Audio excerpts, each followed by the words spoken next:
Marketplace Morning Report is supported by Progressive Insurance with Snapshot. Learn more about Snapshot at Progressive.com or 1-800-PROGRESSIVE. Snapshot not available in California or from all agents. And by Twilio Segment. A segment helps every team access good data. Data that's real-time, clean, and accurate. The result is relevant customer experiences that drive real revenue. Segment.com.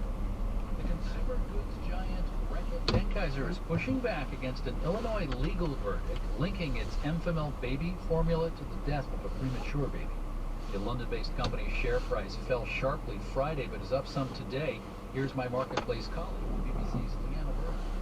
Reckitt is a global consumer goods powerhouse that makes health, hygienic, and nutritional products. And that includes the baby formula Enfamil. On Friday, a jury in Illinois ordered the company's subsidiary, Mead Johnson, to pay $60 million in damages to a mother who said her baby died after consuming Enfamil. Now Reckitt has responded. The company has strongly disputed the verdict. An executive said that the verdict is, quote, by no means the last word on this case. It added that numerous cases have been filed generically against baby formula makers, but that how many directly related to the Enfamil maker was unclear. I'm the BBC's Leanna Byrne for Marketplace. The guardians of interest rates at the Federal Reserve have meetings Tuesday and Wednesday. They're not expected to lower interest rates, but there could be hints about when that might happen later this year. S&P futures are up 0.7%, NASDAQ futures are up 1.1%, Dow futures are up 0.2%. And with March Madness, North Carolina is now the 38th state plus D.C. to allow sports gambling. Here's the number. The American Gaming Association figures $2.7 billion will be bet on the college basketball tournament this year. In St. Paul, Minnesota today, I'm David Brancaccio with the Marketplace Morning Report.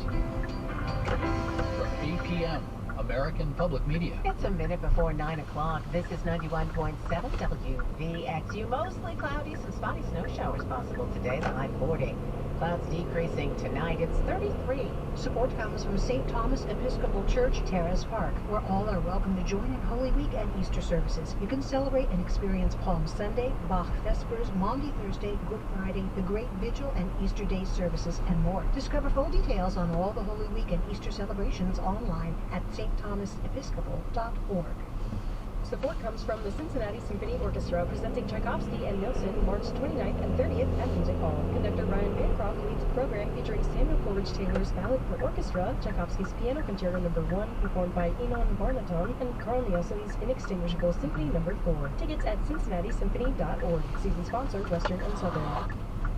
91.7 WVXU Cincinnati and 88.5 WMUV Oxford, in service of Cincinnati Public Radio and member of the NPR network. Welcome to NewsHour from the BBC World Service. I'm Nuala McGovern.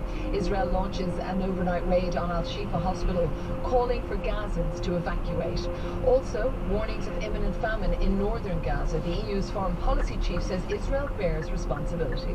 The problem is that hundreds of trucks are waiting at the border, but the ones who control the border prevent them from coming into. They dare to say, well, yes, Israel is provoking famine. A security crisis in Haiti continues. One resident speaks of the chaos. We have a situation of panic because the gangs become another institution of the state. We'll bring you a report from Cap Haitian, where America has been airlifting its citizens out. Plus, schools closed in South Sudan as an extreme heat wave takes hold. First, this news.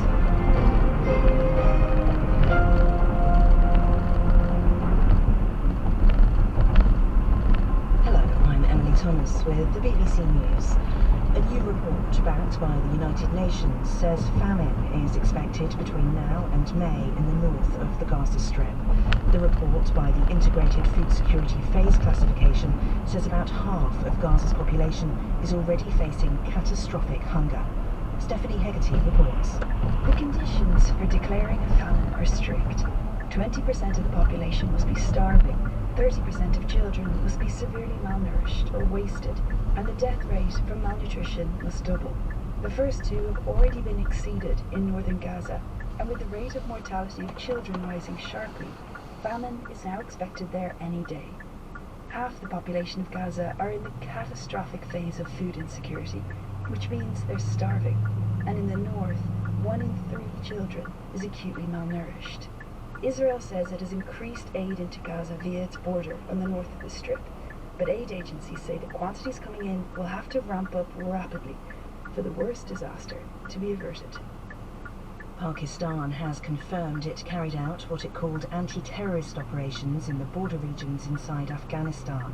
Earlier, Afghanistan's Taliban rulers said 8 people were killed in the strikes. Caroline Davis is in Islamabad. We just had confirmation from the Foreign Ministry here in Pakistan confirming that Pakistan did carry out attacks inside Afghanistan territory. The statement has come saying that this morning Pakistan carried out intelligence-based anti-terrorist operations in the border regions inside Afghanistan. They say that the target of the operations was a particular terrorist group that is responsible, they say, for multiple terrorist attacks, including one that happened on Saturday. We know that took the lives of 7 members of the military here in Pakistan. Ethiopia's largest commercial bank is trying to retrieve millions of dollars withdrawn by its customers after an incident it described as a systems glitch. More than $40 million were reportedly withdrawn from the state-owned commercial bank of Ethiopia or transferred to other banks when customers found out that they could take out more cash than they had in their accounts. A cyber attack has been ruled out as the cause. The European Union has denounced Russia's presidential election, which, according to official results, saw Vladimir Putin re-elected by a landslide. The result has been welcomed by Russia's allies. Here's Danny Abard. In a statement on behalf of the EU, its Foreign Affairs Chief, Josep Borrell, said Russia's election had taken place in an environment characterized by accelerating and systematic repression. Russian voters, Mr. Borrell said, had been deprived of a real choice. He also described the vote in illegally occupied parts of Ukraine as null and void.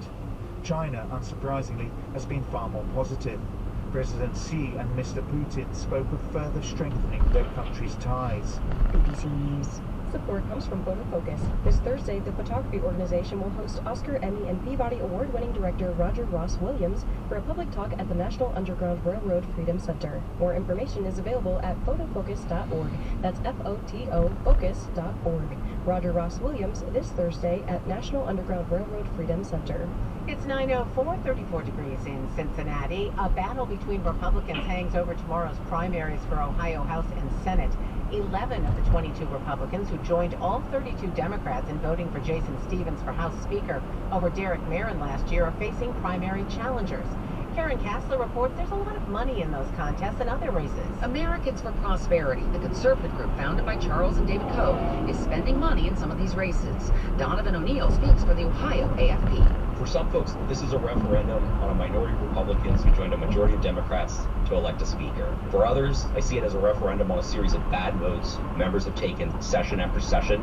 AFP is endorsed in 18 Ohio House and Senate contests. Republican Senate President Matt Huffman is also involved in some House races. He's running unopposed for the House and is expected to challenge Stevens for Speaker. Merrin supporters have sued to get control over $3 million in the House Republicans' campaign fund. But a Franklin County judge ruled for Stevens' side. Karen Kassler at the Ohio Public Radio State House News. It's been 10 years since a pipeline owned by a Sunoco subsidiary burst in Colerain Township, spilling thousands of gallons of oil through Oak Glen Nature Preserve near the Great Miami River.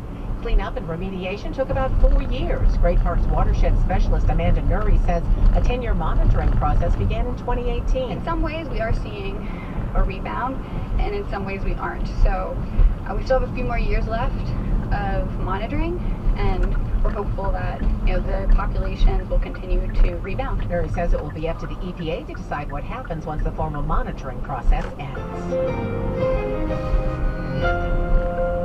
Hello and welcome to NewsHour from the BBC World Service, coming to you live from London. I'm Nuala McGovern. A little later in the programme we'll discuss what has been called an inevitable election win for President Putin of Russia. Also we'll hear from former Prime Minister of Ukraine, Arseniy Yatsenyuk. He'll speak to us about that win, but also the 10th anniversary of the annexation of Crimea. So that is all coming up. But first, there have been reports of heavy gunfire at the Al-Shifa hospital in Gaza. after Israeli forces launched an overnight raid at that complex. Now, Israel's defense forces said that Hamas have regrouped inside the hospital. They were calling for Gazans to evacuate as they carried out their military operation.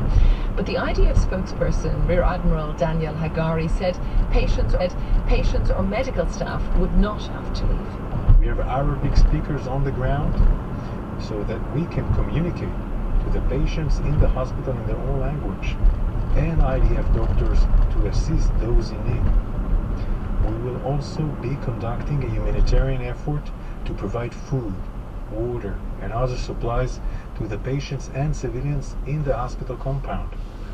There is no obligation for the patients and the medical staff to evacuate the hospital, but there is and will be a passageway for other civilians to exit the hospital. We call upon all Hamas terrorists hiding in hospital, surrender immediately. Medical facilities should never be exploited for terror. Hamas must be held accountable. That is the IDF spokesperson Daniel Hagari there. Well, the Hamas-run health ministry in Gaza has called the raid a violation of international law. Hospitals do have protected status during times of war under international humanitarian law, but they can lose that protection in limited circumstances if they're being used to commit, and I quote, an act harmful to the enemy, unquote. Let me turn to the BBC's Mark Lowen, who's in Jerusalem. Good to have you with us, Mark. What do we know about the situation at the moment at Al-Shifa? We understand that the Israeli Defense Forces have taken control of Al-Shifa Hospital Nula. The raid was launched at 2:30 this morning. There were 80 people who were detained, say the Israelis, and as you heard there from Daniel Hagari, they evacuated civilians around the hospital. They dropped leaflets urging them to flee. There are thousands actually who were camped out around the hospital, but not the patients from inside. And we've also just heard from the Israeli Defense Forces saying that they say that Hamas's head of internal security, who was a guy called Faik Mahbub, was killed in this operation in Al-Shifa. The IDF says that Mahbub was responsible, among other things, for synchronizing Hamas's operations in the Gaza Strip. They say he was located armed and hiding inside the hospital, and that many weapons were found in the room next to his. We've also had confirmation of his death from a Palestinian security official talking to the BBC. Now, if it was confirmed that he was indeed killed from inside the hospital, that of course will bolster Israel's claim that Hamas has been using medical facilities to launch attacks against the Israelis and against the Israeli Defense Forces, which is what Israel has been arguing all along, and that therefore would justify Israel targeting hospitals and healthcare facilities. That is something that Hamas has consistently denied, though. I mentioned that they said, the IDF, that medical staff and patients can remain in the hospital. You talked about the other Gazans to evacuate, but go where?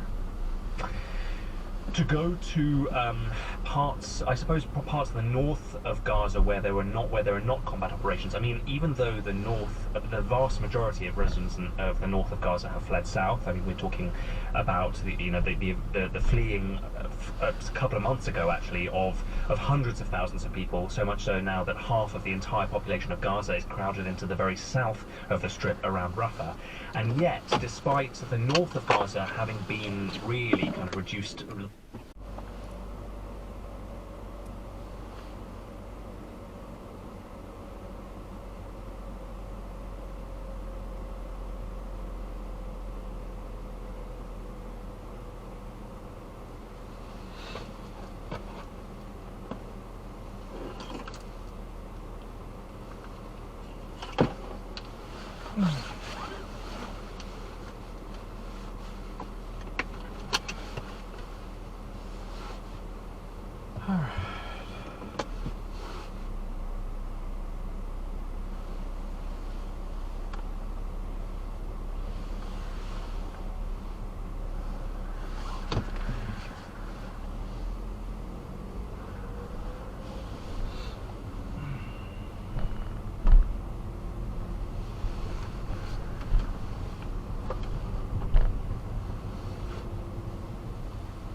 has overwhelmed police, is crippling the country's infrastructure, and fueling a humanitarian crisis. The sound of hundreds of displaced families in Port-au-Prince fighting to get cooked meals distributed by the World Food Program, whose director warns that 1.4 million people are a step away from famine. NPR's Ada Peralta has been monitoring developments from Cap Haitian, where he reports on how residents are forced to find ways around a government infrastructure failure just to survive. I spent some time in the rural part of town with an older lady, and she said in the old days they didn't need the government because they could grow their own food.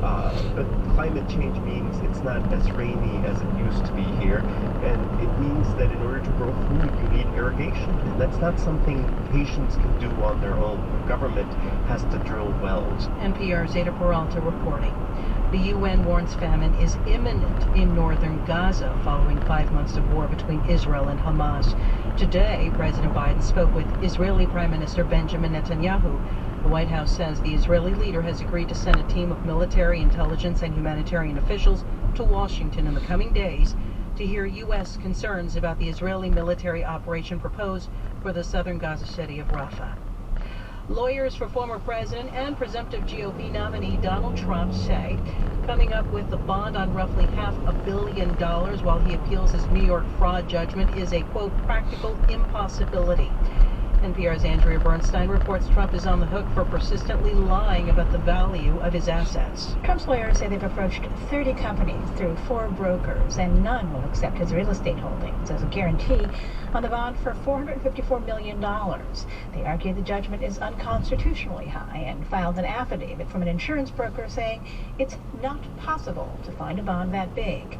The broker was an expert witness for Trump during the trial. The trial judge already noted in his decision that this broker was, quote, a close personal friend of Trump's and had a financial interest in the outcome.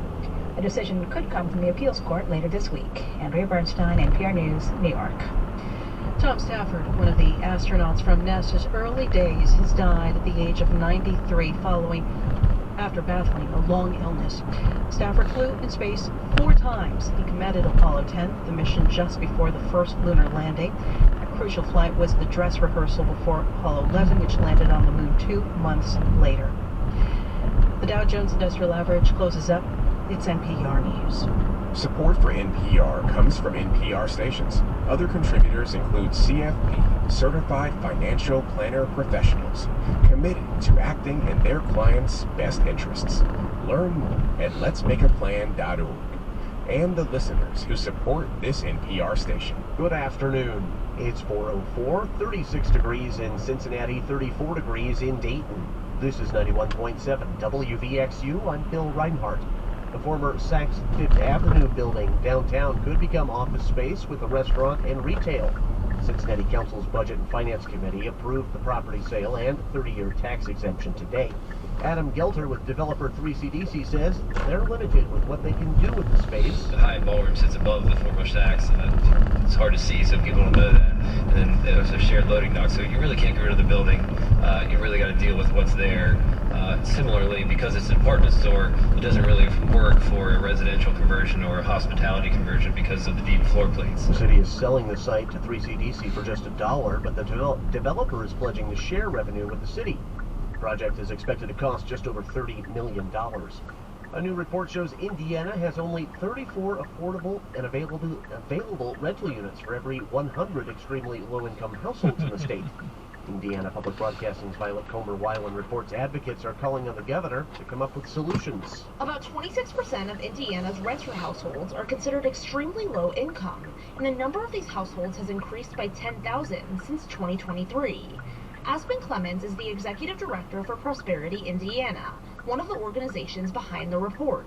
She says it also reveals that over 70% of Hoosiers are severely cost-burdened by housing, meaning they spend more than half of their income on it. That's less than 50% of their income to spend on other basic life necessities, including food, health care, transportation, child care, the things that they need to be able to contribute to our workforce and be productive community citizens. Prosperity Indiana and other housing advocacy groups called on Governor Eric Holcomb to appoint a commission on housing safety, stability, and affordability to address these concerns and come up with practical solutions. For Indiana Public Broadcasting, I'm Violet Comer-Weiland. A low of 26 tonight, mostly sunny and breezy on Tuesday, a high tomorrow of 53. It's 36 degrees now. From NPR News, this is All Things Considered. I'm Ari Shapiro. And I'm Sasha Pfeiffer. Vladimir Putin has been in power for a quarter century in Russia, and yesterday's election results confirmed that he will reign for a fifth term. Putin's hold on the Kremlin gives him control of the world's largest nuclear arsenal and a military that's been at war in Ukraine for more than 2 years, ever since he launched an invasion in February 2022.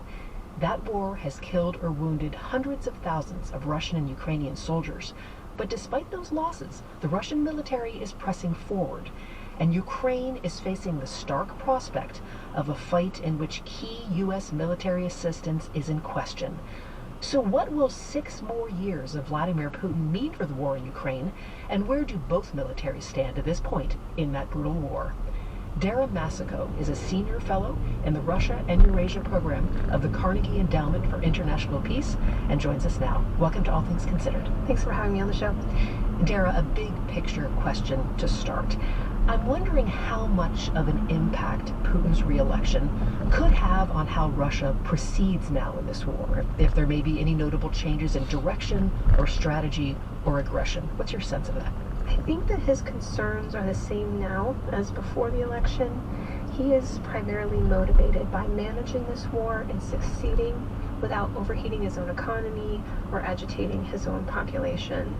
I think we're going to see him continue along the same lines of getting men into service with volunteer methods and not mobilizing them, because that's a political risk. But of course, there is another course that he could take if he chose to. Meaning conscription? Yes, that would be another round of mobilization. But I think he would only do this if he wanted to initiate another large offensive against Ukraine. And right now, I don't see them taking those steps. You know that most experts expected Russia's victory in Ukraine to be pretty swift. They didn't expect that Russia would need to be rebuilding its military more than 2 years after the invasion. If you had to describe overall the state of the Russian military right now, how would you? Well, I would say that the Russian army that we're looking at 2 years into the war is very different quantitatively and qualitatively than what they began with. They've lost 14,000 pieces of equipment. The estimates range wildly, but hundreds of thousands of casualties since the beginning of this war. So we're seeing older vehicles that are Soviet origin that they're pulling out of Siberia, and we're seeing volunteers that they've either pulled in through various methods, recruited from the prison system or recruited fresh off the street with no military background. So it is a mobilization-based army. The same thing could be said for the Ukrainian side as well. This is a damaged organization, and yet parts of it are learning and becoming lethal. So it is a mixed picture, which is why I think that even though Russia has a lot of advantages on the ground and in the skies, they are still not able to translate those advantages into really decisive gains for now. Besides reaching into warehouses and bringing out old Soviet equipment, as you said, are they also getting newer equipment from other countries? They are. So I probably would highlight 2 very important features of their aid that they're getting from abroad. Number one is the Shahed drones that they've purchased from Iran and now they are manufacturing inside Russia. The second type of equipment that's been very important for Russia has been the artillery that they've been able to purchase from North Korea and to a lesser extent from Iran. There's also some additional support that does matter, whether that's ballistic missiles from North Korea or the type of support that China is providing them that is not necessarily quite so obvious, but they are contributing to the Russian war effort. The U.S. is a potential factor here, because if Donald Trump is reelected and goes back to the White House, he might stop substantial aid to Ukraine, and Putin, as a result, may not have to call up large number of troops. How much do you think that possibility is part of Putin's calculus? I think it's a large part. If you look at this dynamic from the perspective of how the Russian military general staff looks at things, they're looking at Ukraine thinking, they are short on critical ammunition. They are also delaying mobilization decisions, so that means their units on the front line, at least for right now, are vulnerable. They're looking at the delays in Congress, and they're also thinking long term. what happens after November to the United States, and if the United States support from Ukraine falls away, what will that do to European aid? And all of these things to a Russian military planner look incredibly positive, and they have a lot of incentives from that perspective to move forward and continue to attack Ukrainian positions before these issues get resolved. Based on everything you take into account of what may play out in 2024, how do you expect this year to end up for Russia and Ukraine? Could this be an end? Do you expect it to drag on? Well, this year is going to be decisive. The challenge for me in terms of forecasting how it will look on the battlefield is so much is contingent on whether or not the supplemental gets passed here in the United States for $61 billion, which is mostly going to be converted into lethal aid for Ukraine. If that money is approved and those weapons and ammunition do begin flowing quickly to Ukraine, there is a very good possibility that next year is going to look better for Ukraine because they can hold off Russian attacks now and rebuild and modify the force moving forward when Russia's advantages start to erode in 2025 and 2026. However, the flip side of this is if the aid is not approved, then we are going to see a process which is already underway of Ukrainian units that are rationing their ammunition that could give way to true depletion of ammunition. And if that happens, whether that's on the ground or in the skies, Ukrainian units are not going to be able to protect themselves, and we're going to start to think about what a Russian breakthrough would look like later on in the second half of this year if that supplemental doesn't go through. So when you said that this year will be decisive, you don't necessarily mean the war will end. It will just really pave the way for who comes out of this year stronger. Correct. That's Dara Massico of the Carnegie Endowment for International Peace. Thank you. Thanks so much for having me. Nearly 115,000 unaccompanied migrant children arrived in the U.S. last year, and we're about to meet one of them. She's a 16-year-old from Guatemala, and like many smuggled migrants, she arrived saddled with debt. She's now having a hard time making ends meet. Typically, relatives back home borrow money to pay smugglers for the dangerous trek, but migrants who make it into the U.S. have to pay back thousands of dollars immediately. Nadine Sabai of the Public's Radio in Rhode Island has the story. At a banquet hall just minutes away from the New Bedford port, Alondra is about to speak. She begins to answer questions about her previous job at a seafood processing plant. More than 300 people listen. They include government officials celebrating the anniversary of a workers' advocacy center. The interviewer asks what she wants in the future, and Alondra makes a plea. She says what she needs is a work permit and permanent residency so she can stay in this country. Alondra came to the U.S. from Guatemala early last year. Alondra is a nickname. We're not providing her full name because she fears it would impact her immigration case. Alondra left her mom, grandparents, and 6 siblings behind to reunite with her dad in an apartment they share with another family. She has $4,500 in debt and no way to pay it. She also needs to help her dad cover the rent, buy groceries, and pay utility bills.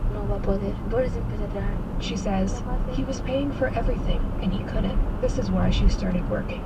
With a fake ID that said she was 20 years old, Alondra got a job working at a seafood processing plant. She didn't know the plant was under investigation by the U.S. Department of Labor for possible child labor violations. In September, Alondra says she got a phone call from a person she could only describe as, quote, someone from the government. The person on the other end of the phone asked Alondra if she was working at that plant. She says she didn't want to tell them because she was afraid they'd send her back to Guatemala, so she said no. Alondra was working during the day and planning to start school in the next semester. She says they told her, you have to go to school because it's obligatory. You're a minor. So she left her job and started school. She says she was a little sad because she wanted to work. She wants to pay her debts. We don't know for sure if it was federal officials who told Alondra to leave her job. What we do know is that Alondra says she's cooperating with the ongoing investigation into the seafood processing plant where she worked. Because of her cooperation, Alondra was able to apply for something called deferred action, a form of prosecutorial discretion that allows her to remain in the country for a 2-year period and become eligible for a work permit. That is not the normal outcome. Ben Roth is faculty at the University of South Carolina, researching the topic of youth migrants. He says that Alondra's ability to apply for deferred action gives her a very unusual advantage other unaccompanied minors don't have. Most of them are going to work in this highly vulnerable set of conditions. Unaccompanied minors have the option of applying for asylum or a special visa. It's a costly and lengthy process, and as Congress remains at a standstill regarding comprehensive immigration reform, there is no assurance of what protections they'll receive in the future. Jennifer Velarde is an immigration attorney in New Bedford. She says getting undocumented teens a work permit provides more than access to safe work. It also provides teens with a voice. The importance of even individuals in this situation, a work authorization, it gives them the power to say, okay, I'm not going to be afraid anymore. Alondra was supposed to be making payments on her $4,500 loan starting last month, but she told her lenders in Guatemala that she doesn't have the money. She says she told them to give her more time and explained she doesn't have a job. They told her they need the money, and she said, I'm not working. I don't have the money. She convinced them to push off her loans for now. Meanwhile, Alondra is desperately waiting for a response on her deferred action application. For NPR News, I'm Nadine Sabai in Massachusetts. You're listening to All Things Considered from NPR News. Coming up on WVXU, NVIDIA designs the chips powering artificial intelligence applications like ChatGPT. The company has, not surprisingly, seen explosive growth over the past year. NVIDIA is now worth more than Amazon or Google's parent company, Alphabet. The story coming up at 4:35 during All Things Considered on 91.7 WVXU and 88.5 WMUB. Support for the State House News Bureau comes from Medical Mutual, dedicated to the health and well-being of Ohioans, offering health insurance plans as well as dental, vision, and wellness programs to help people achieve their goals and remain healthy. More about individual, Medicare, and employer plans at medmutual.com. Support comes from Homestretch, a Cincinnati-based company that provides a single solution for realtors and homeowners who are preparing a home to sell. Homestretch's services include home clearouts, painting, flooring installation, and landscaping. To learn more or schedule a consultation, you can visit home-stretch.com. Support comes from Hawksworth Blood Center, University of Cincinnati, the only provider of blood products to over 30 tri-state hospitals. Hawksworth operates 7 neighborhood donor centers in greater Cincinnati and northern Kentucky, making it convenient for you to join their mission in saving lives close to home. More information at hawksworth.org. This traffic report is supported by Direct Auto Insurance, formerly Safe Auto Insurance. Eastbound Reagan, just before 71, there's a wreck blocking the right lane. Southbound 75 near 7th Street, there's a broken down vehicle. There's a wreck on Beekman at Westwood Northern, Montana at West Fork. Eastbound State Route 32 between 133 and McKeever Pike, there's also a wreck. A low of 26 tonight, mostly sunny and breezy on Tuesday, a high tomorrow of 53. It's 36 degrees now. This is WVXU. Support for NPR comes from the station and from Fisher Investments. Fisher is committed to helping clients stay on track to reach their financial goals and enjoy a comfortable retirement. FisherInvestments.com. Investing in securities involves the risk of loss. And from Procter & Gamble, maker of Nervive. Nervive Nerve Relief is designed to reduce occasional nerve aches, weakness, and discomfort in hands or feet due to aging. Learn more at nervivehealth.com. This is NPR. This is All Things Considered from NPR News. I'm Ari Shapiro. And I'm Elsa Chang. In a stretch of Louisiana near the Mississippi River, hundreds of oil factories have polluted the air for decades. It's a highly toxic environment known as Cancer Alley. It's one of the most polluted places in the world. And people who live in that area, particularly black people with low incomes, have faced seriously elevated risks of cancer and respiratory disease. Now, a new study has focused on how the toxic air may affect pregnant people and their children, potentially leading to low birth weights and preterm births. Jessica Coots has been reporting on this for the nonprofit site The 19th and joins us now. Welcome. Hi, thank you. Thank you. So tell us a little more about what this study found exactly.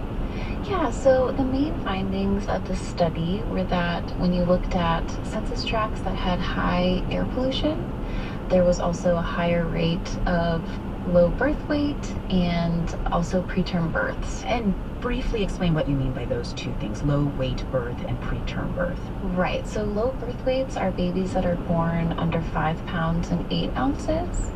And preterm births are babies born before 37 weeks of pregnancy. And that's important because there's like long-term life impacts for those babies. So that could lead to respiratory issues like asthma or other developmental issues that can kind of follow that baby through personhood. Right. And we should note that this study found a correlation, but the researchers, they do acknowledge that the data doesn't prove causation, right? So even if that's the case, why does this study matter? Yeah, as you mentioned, they can't prove causation because you would have to essentially expose pregnant people to toxic air pollution intentionally and then see what the results are. Right. So this study builds on other studies from other states, just kind of adding to the evidence that toxic air pollution does likely correlate to poor birth outcomes. And in the state of Louisiana, it has one of the highest rates of low birth weights and preterm births. So this is just kind of another clue as to why that is. Well, I saw that you talked to a woman who herself had seen the effects of this pollution on her own life, on her own family. Can you tell us a little bit about her? Absolutely. So I talked to a resident named Ashley, and she has 3 children. They were all born preterm, and they were all born at low birth weights.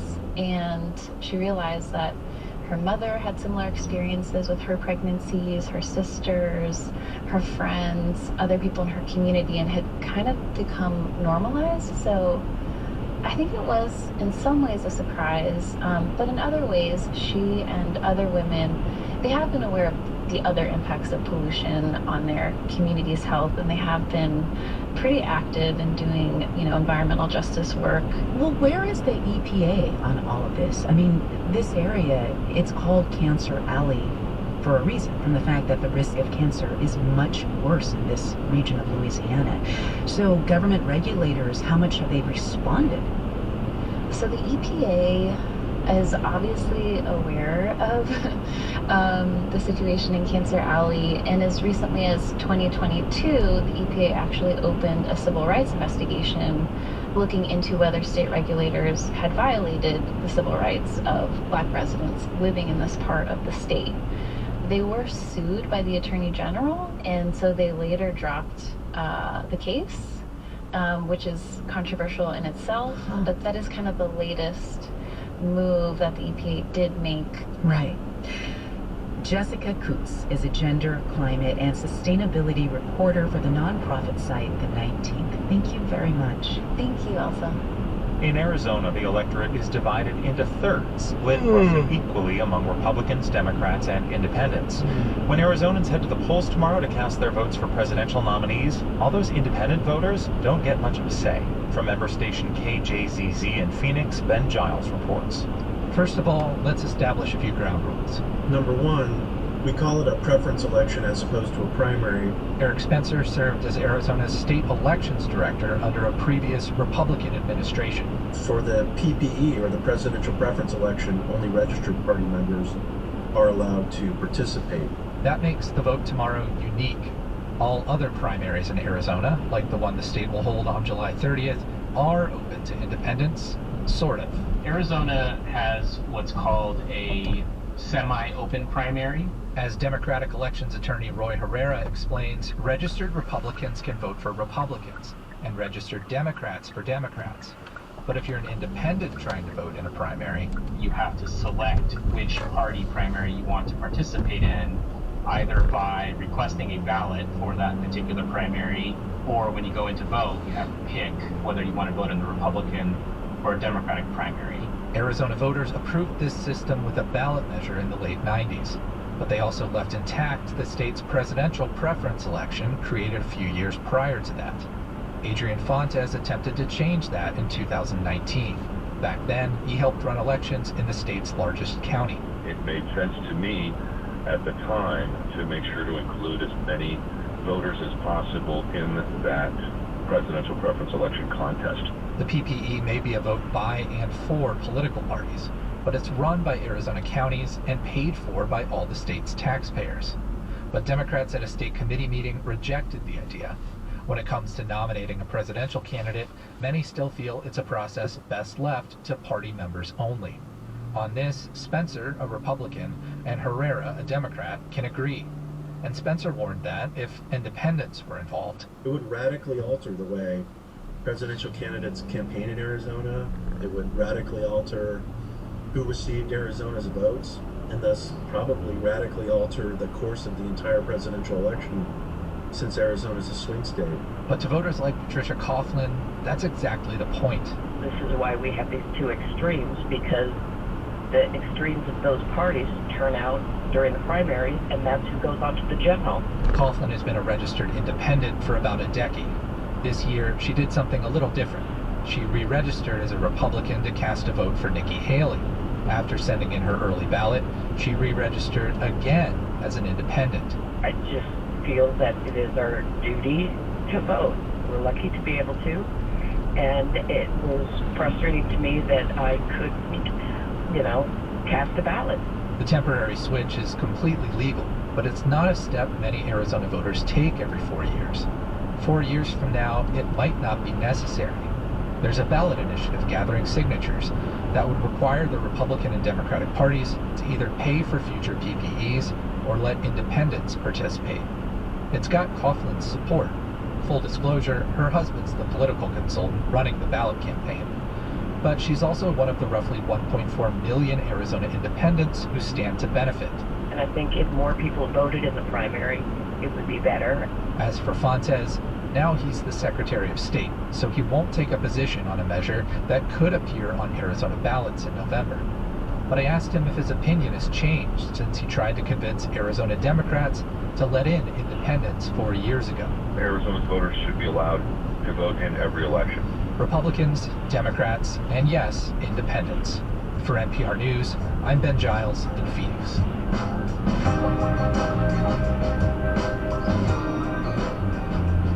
This is NPR News.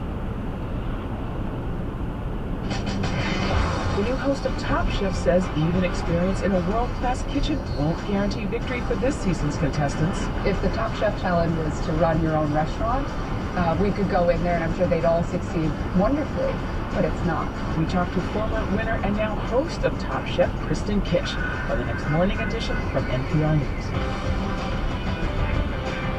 Join Marianne Zalesnik tomorrow morning at 91.7 WVXU. Support comes from Miami University, consistently ranked among the top national public universities. U.S. News and World Report ranks Miami number 3 in the nation for its excellence in undergraduate teaching. You can learn more online at miamioh.edu. That's miamioh.edu. Eastbound Reagan before 71, there's a wreck blocking the right lane. There's a wreck on Montana at West Fork. And there's debris on the roadway eastbound 275 at Mosteller.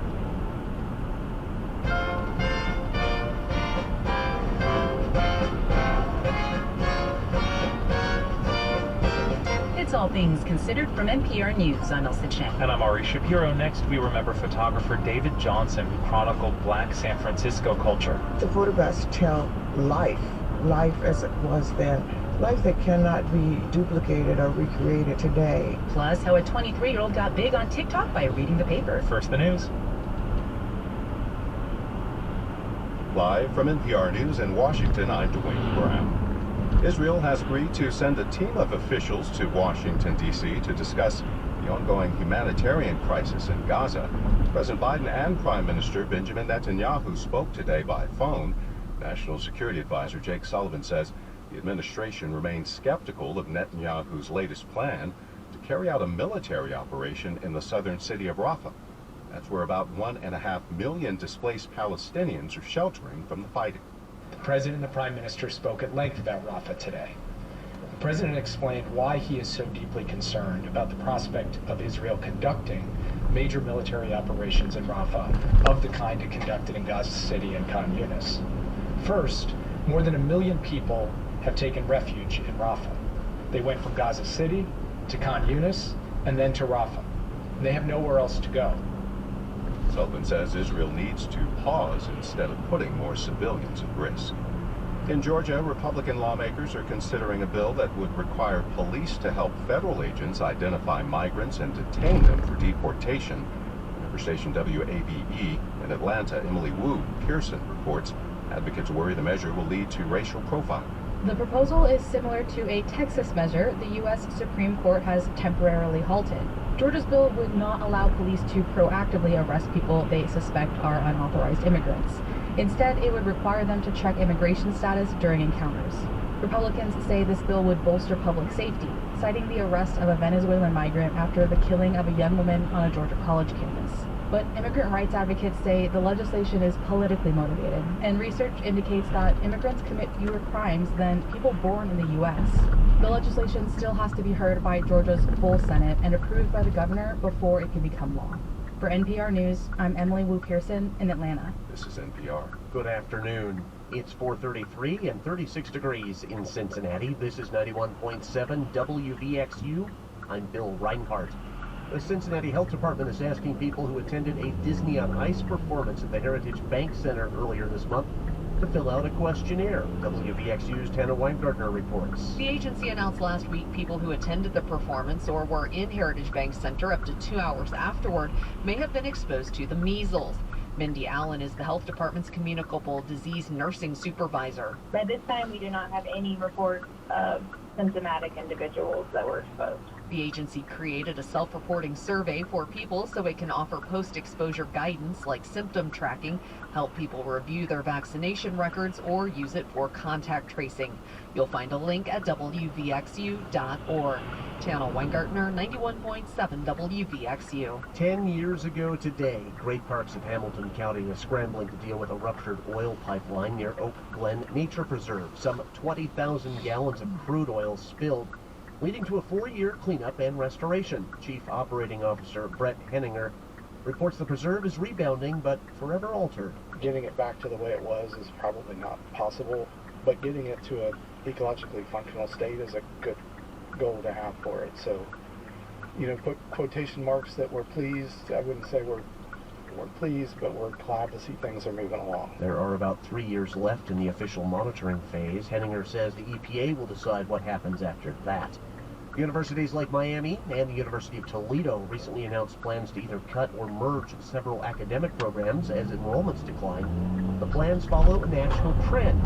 While some schools are cutting humanities and liberal arts programs, others, like Thomas More University in Kentucky, are reinvesting in the liberal arts. Thomas More President Joseph Chillo says liberal arts are essential for students' success. You show me a good business student or a good lawyer or a good medical personnel, nurse or doctor, that can't synthesize information, that cannot write effectively, cannot communicate effectively, and I can show you a professional that has not had a strong educational background. Chillo says small colleges could become a landing place for students looking for a more well-rounded and traditional college experience.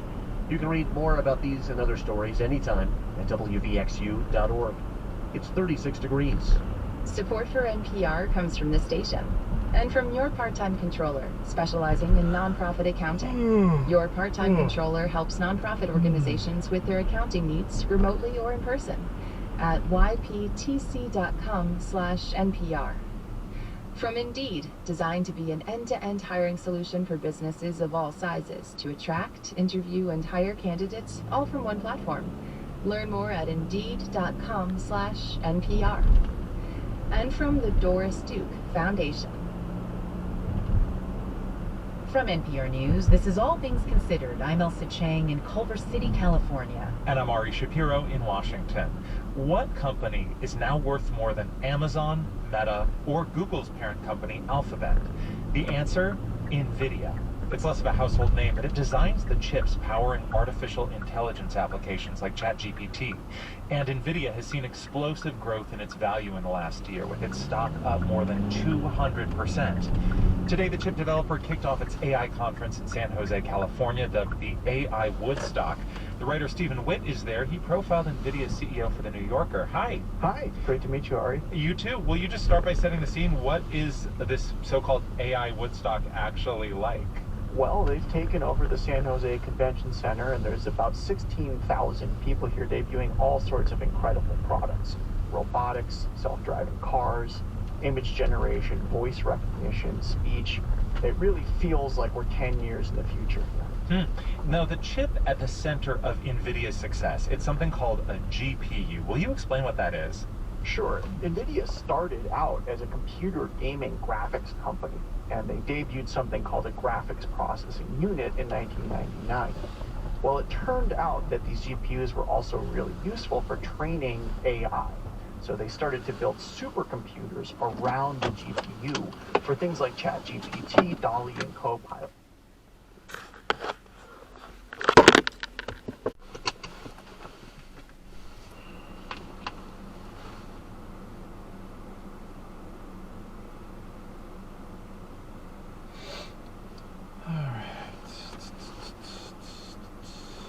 Was produced by Olivia Nat, Alex Stern, Diana Witt, Will Reed, and Ricky Novetsky. It was edited by Devin Taylor. Contains original music by Marian Lozano, Pat McCusker, and Rowan Nemisto, and was engineered. Russia held its elections this weekend, and Vladimir Putin was unsurprisingly declared president. The Kremlin says it's a sign that Russians broadly approve of his war in Ukraine, which is now in its second year. Accurate polling on that is hard to come by, though. What we do know for sure is this. Both countries are suffering from a troop shortage, and Russia has a strategy to refill its ranks. Yes, it is actually happening on a big scale, not just from India and Nepal, but from countries like, China, Kazakhstan, Uzbekistan. But last week, India said its citizens weren't voluntarily signing up for the Russian military. They were trafficked. Several Indian nationals have been grouped to work with the Russian army. Coming up, Russia's accidental mercenaries and how they disguise the real cost of war.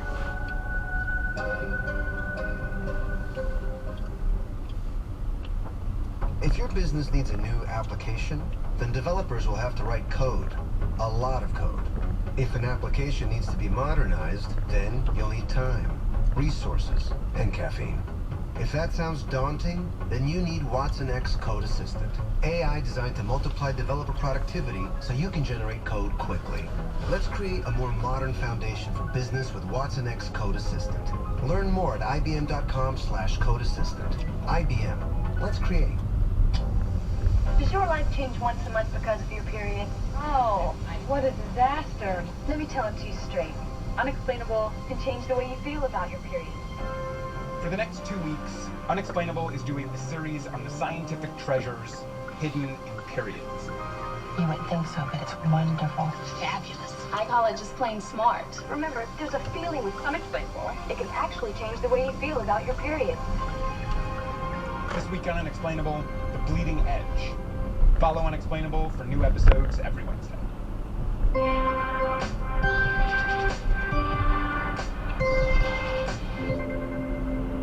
It's Today Explained. I'm Halima Shah, filling in as guest host today. Since the beginning of the Russia-Ukraine war, reports have trickled in about men from thousands of miles away signing up to fight on the front lines in exchange for a paycheck. But last week, things came to a head in India, one of the countries where some of these men are recruited from. The Indian government recently warned its citizens against job offers in the Russian army. This is Shalu Yadav. She's an independent journalist in Delhi who worked on an investigation into the South Asian men fighting Russia's war. India's investigative agency known as the Central Bureau of Investigation, or the CBI, busted a network of agents and visa consultants who had been sending people to Russia on the pretext of giving them jobs. You know, I think a lot of people might know that India and a lot of South Asian countries have a very large population of young men who go abroad to work, send money home, and will periodically come home. Yes. It sounds like that is something that the country is quite used to, but why was it so important for the Ministry of External Affairs to tell its citizens living over 2,000 miles away from Russia that you need to stay away from job offers from this country? Well, you're absolutely right, Halima. There's a lot of foreign remittance that comes into the countries, in South Asian countries, by way of jobs that Indians get abroad, for instance, in Dubai. But why the government had to spring into action is because of the faraway war on the Russia-Ukraine border, because it had pulled dozens of Indians into its fold without them even realizing what they were getting into, which is a hardcore war. Travel agents who lure them arrange a tourist or a student visa for them, for which they charge a huge sum of about $4,000, Halima. So they're not breaking the law, because the Russian army has been inducting foreign manpower to increase its strength in the war against Ukraine.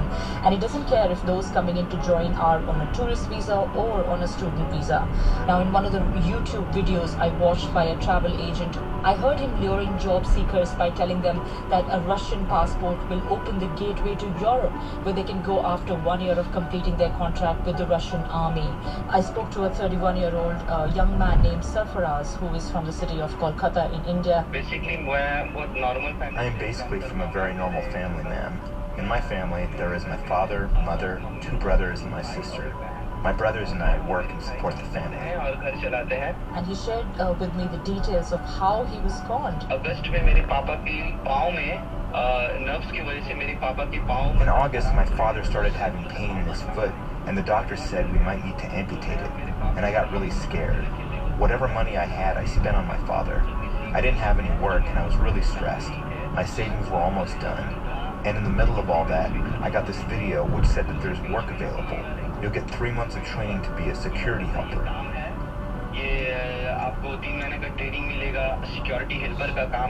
The way the travel agents put it in their videos to which they lured these men into these jobs, they described that this job is going to involve maybe, job of a security guard, maybe manning the gates, or sort of like cleaning the gun supplies when they come, or loading the trucks or unloading them, and so on. I thought once I get to Russia, I'll work and maybe my future will be better. That's why I went to Russia. In fact, he asked his mother to spare all her savings and loaned money from his brother to pay the travel agent a fee of about $4,000. He was then clubbed with other men from different parts of the country who were flown to Moscow via Bahrain, and some of these men were flown via Dubai. In fact, these agents also duped Indians and Nepalis who were already working in Dubai into this job trap in Russia. So it sounds like these agents are very aware of this large migrant worker community and are basically recruiting from various hotspots where people are in need of a paycheck and are willing to travel for one. Exactly. What does training for these men end up looking like? So this training is almost like a crash course to be a soldier, Halima. These men are trained for 15 days to be a fighter. The training involves handling guns, grenades, and digging trenches. And after the training, they are taken in dozens to different parts of the front line, where many have died over the last 6 months. Injured soldiers who return alive from the front line, some of them, they return with lost limbs and with previous injuries. They are quickly replaced by the next batch of these trained soldiers. What did your source, Sarfaraz, tell you about his experience in training? Did he go through it? He told me that when he landed along with other men in Moscow, they were taken to a military facility where they were asked to sign contracts that were in Russian language, which they clearly didn't understand. The agents assured them that there's nothing to worry about and they should just go ahead and sign it. But to his shock, when he was sent to the military camp in Ryazan city in Russia, he discovered that the job of a helper actually does not exist, and he, along with other men from different countries, would be trained for 15 days to go ahead and fight the war on behalf of Russia. Then they asked us, did you sign a contract? We said yes. They said, the contract you signed, there's a group here called Wagner. You're now members of that. And for 1 year, you will go fight for us on the Ukraine border. He actually didn't have words to describe his shock. He said that information just sent chills down his spine, and he immediately got in touch with another guy who was with him when he left from India. He was a part of the same group that was sent by the agent to Moscow.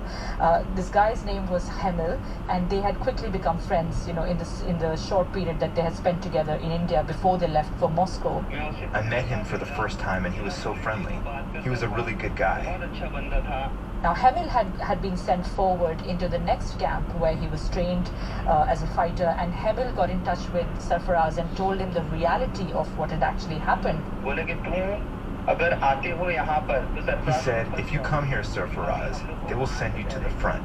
They're taking us 2,000 kilometers directly into Ukraine, to the front zone. I'm already here. And he said, I'm really scared, Sarfaraz. I can't do anything. But you can still get out because you're still in the city.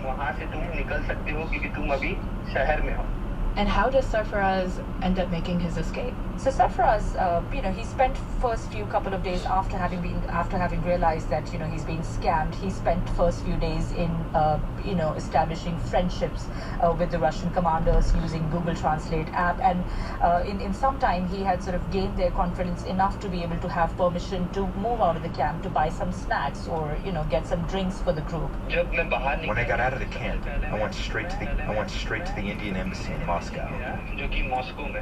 But to his surprise, the Indian embassies told him that it's going to take them a while to get him out using the official sort of diplomatic channels.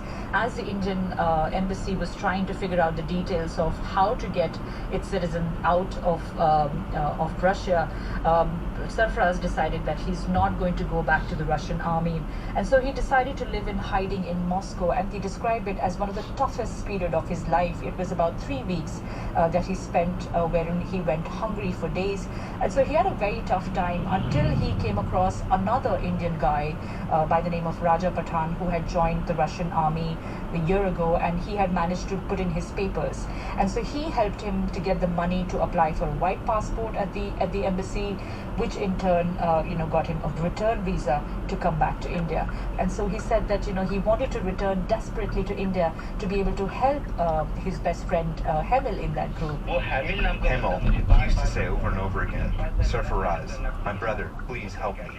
Get us out of here. If it takes money, I'll get the money.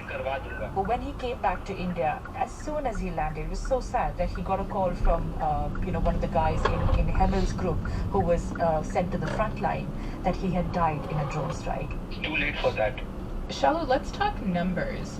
How many South Asians at this point have actually joined the Russian military, and do we have a sense of how many people are or are not making it back home?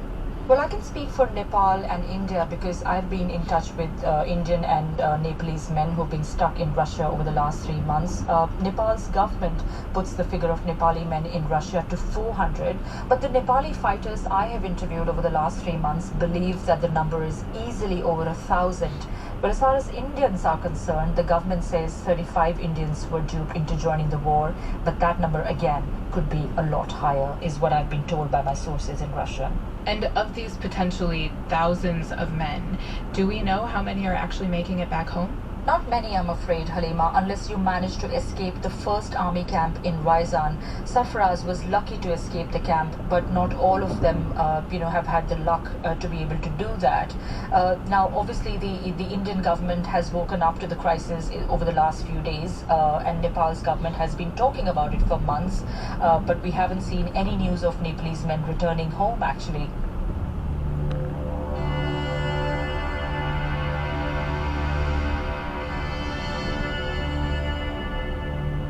Families of those missing or who are in Russia pleading to come back have been asking questions of the government, but they haven't got any answers.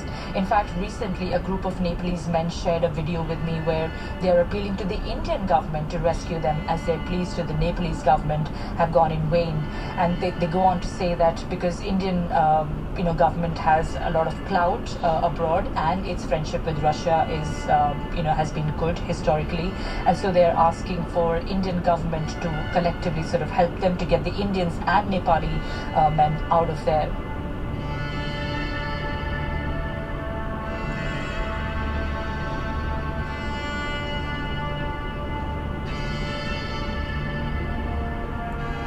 Coming up on Today Explained, a defense expert tells us why men like Sarfraz are part of a bigger trend and a global market for might.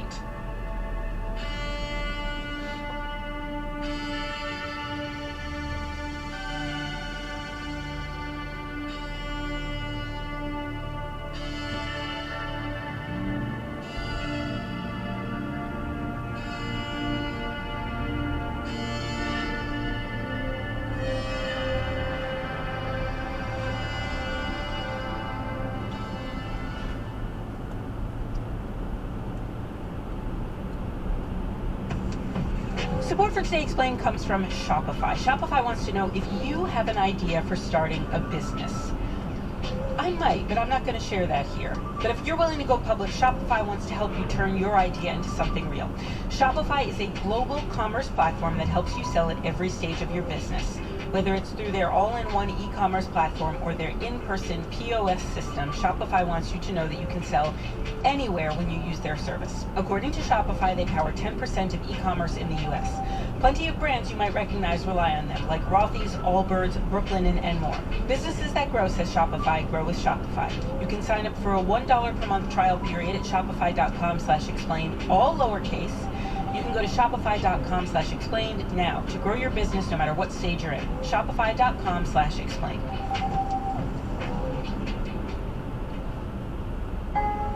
Support for Today Explained comes from Quince. Quince is where you can get quality threads that won't make your wallet burst into flames, and therefore Quince believes you might want to try Quince.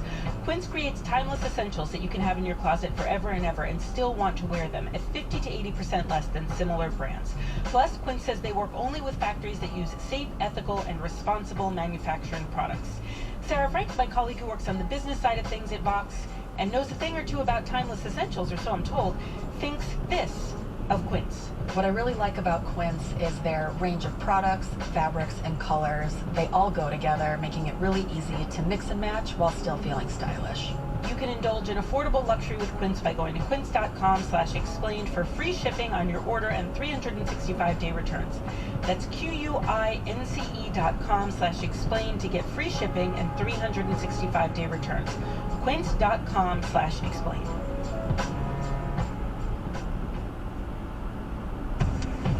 Support for Today Explained comes from Delete Me. Most of us have some kind of public online profile. That does not mean our private information needs to be all over Maine.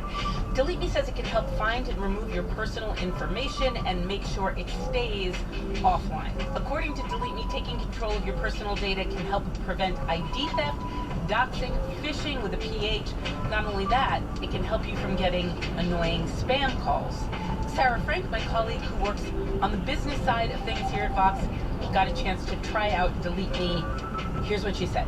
At a time when we're all getting a lot more spam calls, texts, and emails, I feel a lot safer knowing that Delete Me has removed my information from a lot of these sites. You might take control of your data and keep your private life private by signing up for Delete Me.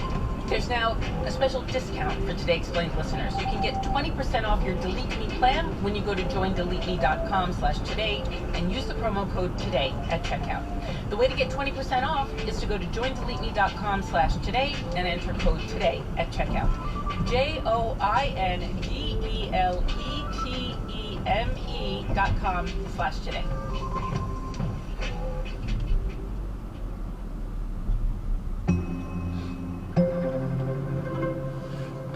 It's Today Explained. I'm Halima Shah, filling in as host today. I started to track mercenaries about 20 years ago because I was one. And this is Dr. Sean McFate, a professor at the National Defense University. Or as we'd say in the industry, a private military contractor, which is a euphemism. I was originally in the U.S. Army paratrooper. I did that for about 8 years. I got out, and then I hopped to the dark side, as some would say. And I worked initially on U.S. government contracts in Africa, doing things traditionally given to the CIA or Special Operations Forces. And then I expanded. I was a free agent, if you will, working for oil companies and other things. Then I got out because I was not meeting older people in my industry. Oh, wow. That was the reason. I had to rethink some of my life choices. And also because I had seen some rather disturbing things about the privatization of warfare, and I wanted to think about the implications deeply. Well, I'm glad we're talking to you, Sean, because we just spent the first half of our show talking about Nepali and Indian men who are going to Russia for what they think is a security job, only to find out once they get there that they're being sent to a 15 to 20 day training camp to allegedly become members of the Wagner Group. How would you classify these men? Are they technically mercenaries? Are they members of the dark side? These men are victims of human trafficking in the market for might. And the world of mercenaries, think of it like a pyramid. At the very top, you call it Tier 1. They're like special operations forces guys, like, SEALs and Green Berets and Spetsnaz. And then lower, you have the Tier 2, which are pretty effective, offensive. Tier 3 is what most private military contractors are. They defend this oil line, defend this something. And then Tier 4 is sort of like not even mercenaries. They're more like conscripts into the mercenary world. They're either trafficked, like these Indian and Nepalese men were, tricked into it, or they were sort of dumped out of jail, which is what Prigozhin did. But these are purely cannon fodder. I mean, these are sort of unskilled fighters, and yet the world would view them as mercenaries, even though that they are being trafficked and victims. But it's in another world of mercenaries, if you can think of such a thing. We've covered the Wagner Group in depth on this show, and we know that the Russian government is no stranger to working with hired guns. But I wonder if this particular strategy of, as you say, trafficking young, untrained fighters is something new. It's not new to, gang press people into mercenary outfits. That is as old as mercenary warfare, which is called the second oldest profession. What it shows you about Russia today is that they are desperate. They have chewed through the resources of the Wagner Group, then they emptied out jails for the Wagner Group. They chewed through those resources. They have no more jails to empty out for this reason, and now they're starting to abduct, essentially, foreigners to fill the battlefield in Ukraine. So what it shows you is that Russia is run out of private military fighters, and they're doing schemes like in India and Nepal to put troops on the battlefield in Ukraine. I'm wondering if you can talk about the real life concerns that come up when we talk about an increasing reliance on mercenaries. Russia has been turning to mercenaries because mercenaries are a way of disguising the costs of war to a population. Russians hate seeing Russian soldiers come home in body bags, but they don't care about dead contractors, whether they're Russian or they're Indian or whatever. So Putin likes to use mercenaries so he doesn't have big peace protests in the street of Moscow or St. Petersburg. So mercenaries disguise the costs of war, but they can also turn against you, as Putin himself learned last summer when the Wagner Group marched on Moscow, right? And Putin sent attack helicopters and aircraft at them, and the Wagner Group shot them down. So when you create a world of mercenaries, you always have problems of control, safety, and accountability. And that also a world awash in mercenaries. Mercenaries, we know from history, are incentivized to start wars and elongate wars for profit. So a world with more mercenaries in it is a world with more warfare and human suffering.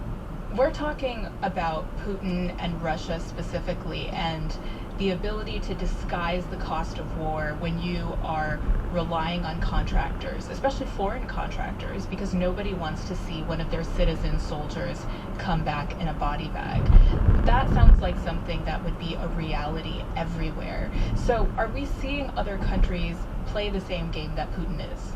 Yes, the United States of America played this game during the wars of Iraq and Afghanistan. Initially, like Putin, they thought those wars would be very quick, a few days, a few weeks. And when they protracted, they couldn't get enough Americans to volunteer for the U.S. armed forces. And so they turned to contractors increasingly over the years.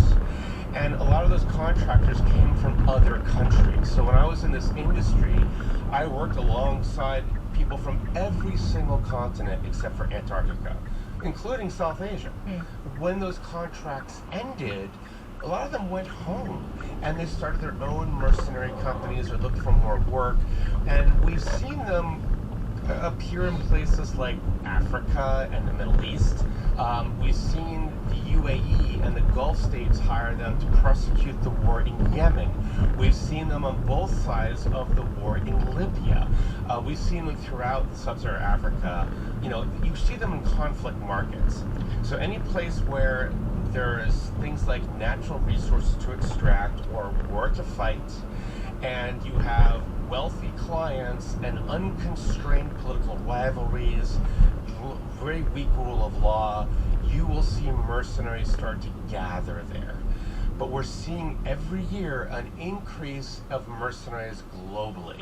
Wow. And this is the problem, because if this trend continues into the next decade or two, we could have wars without states. You know, one oil company fighting another oil company's rented force. You know, billionaires or like Elon Musk having his own space force. I mean, what does it mean when states no longer have the monopoly of force?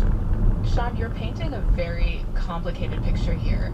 At times it sounds like a world with more mercenaries is doomed for longer, more violent wars. And then at others it sounds like a world with more mercenaries is just a return to a world order that existed maybe long before the citizen army did. But at the end of the day, I think everyone's concern is kind of the same, that how do we make war less violent and less frequent? And I want to put that question to you. How do we make war less violent and less frequent in light of these trends? Well, it's a great question. And I would say this, is that mercenaries, they are like fire. They can either burn your house down, but if you use them well, they can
chaos, but people often see leaders in the moment, in like the crisis moments, good or bad.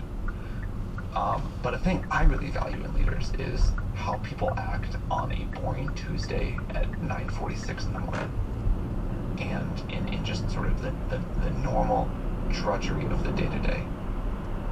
How someone shows up in a meeting, the quality of the decisions they make. That was what I meant about the quiet moments. Meaning, like, most of the work is done on a day by day, in the meeting by meeting. Just be present and make great decisions. Yeah, I mean, look, what you wanted to spend the last 20 minutes about, and I understand, is like this one very dramatic weekend. Yeah. But that's not really what OpenAI is about. OpenAI is really about the other 7 years. Well, yeah, human civilization is not about the invasion of the Soviet Union by Nazi Germany, but still that's something people focus on. Very understandable. It gives us an insight into human nature, the extremes of human nature. Perhaps some of the damage and some of the triumphs of human civilization can happen in those moments. That's like illustrative. Let me ask you about Ilya. Is he being held hostage in a secret nuclear facility? No. What about a regular secret facility? No. What about a nuclear non-secret facility? Neither. Not that either. I mean, this is becoming a meme at some point. You've known Ilya for a long time. He was obviously part of this drama with the board and all that kind of stuff. What's your relationship with him now? I love Ilya. I have tremendous respect for Ilya. I don't have anything I can like say about his plans right now. That's a question for him. But I really hope we work together for, certainly the rest of my career. He's a little bit younger than me. Maybe he works a little bit longer. There's a meme that he saw something, like he maybe saw AGI, and that gave him a lot of worry internally. What did Ilya see? Ilya has not seen AGI. None of us have seen AGI. We've not built AGI.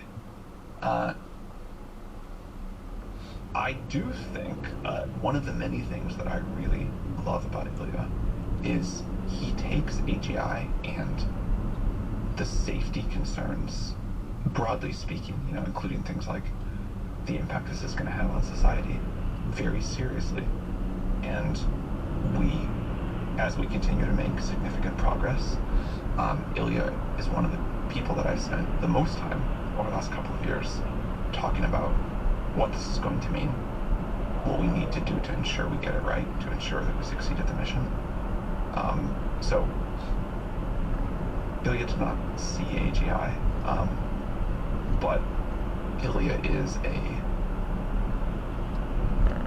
credit to humanity in terms of how much he thinks and worries about making sure we get this right. I've had a bunch of conversations with him in the past. I think when he talks about technology, he's always like doing this long-term thinking type of thing. So he's not thinking about what this is going to be in a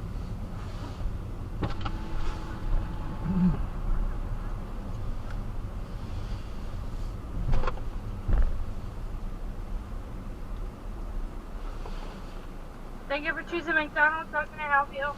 I have a mobile order. Okay, what's your code? GJ43. For Russell? Yep. Okay, pull forward to the first window. Thanks.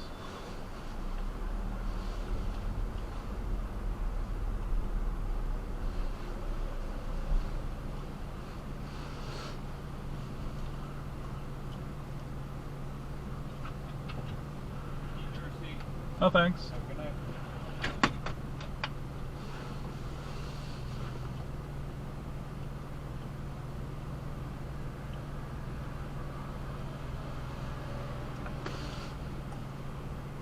many years. Yeah. Just thinking from first principles, like, okay, if this scales, what are the fundamentals here? Where's this going? And so that's a foundation for them thinking about like all the other safety concerns and all that kind of stuff, which makes him a really fascinating human to talk with. Do you have any idea why he's been kind of quiet? Is it he's just doing some soul searching? Again, I don't want to like speak for Ilya. I think that you should ask him that. He's definitely a thoughtful guy. I I kind of think of Ilya as like.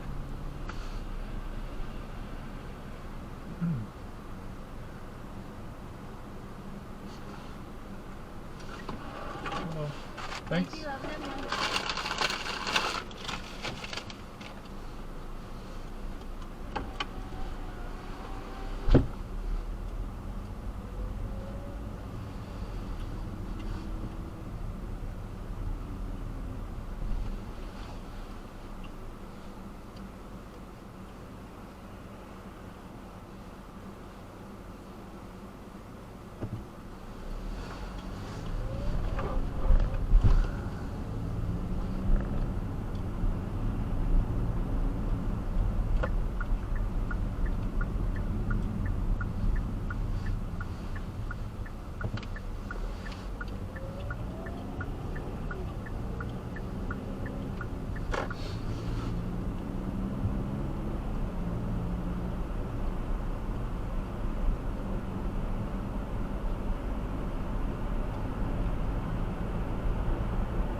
silly guy, which I've never seen it's that side. It's very sweet when that happens.